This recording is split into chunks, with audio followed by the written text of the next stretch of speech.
I stand before you today as we approach the 46th anniversary of Roe versus Wade to speak on behalf of Americans who cannot speak for themselves.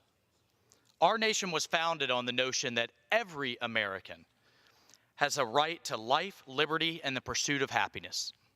As legislators, we are bound to protect these rights, especially as they relate to our most vulnerable population, which is why we cannot ignore the fundamental right of an unborn child to live.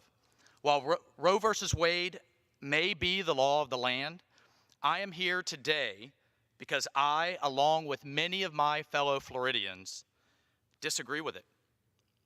I believe it is incumbent on this institution to debate the definition of life, as well as our authority and responsibility to protect it. As a father, I had the privilege and have had the privilege of watching my daughter grow from a tiny blip on a on a monitor,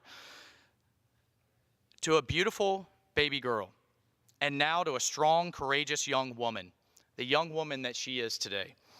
And when I look at her, my heart breaks. It breaks for the children whose lives have been and continue to be taken from them just as they are beginning.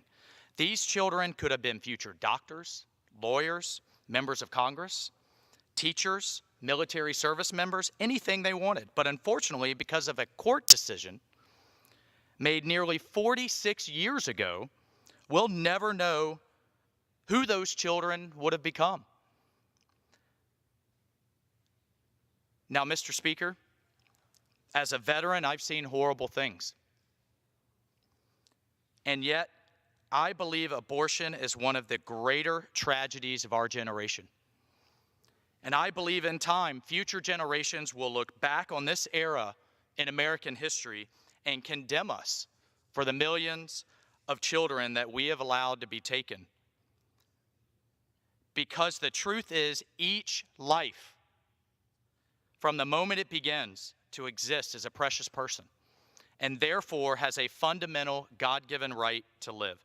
So on this anniversary of Roe versus Wade, I stand with my colleagues in solidarity for the lives lost, and I pray for the mothers and fathers that face very difficult circumstances surrounding new life.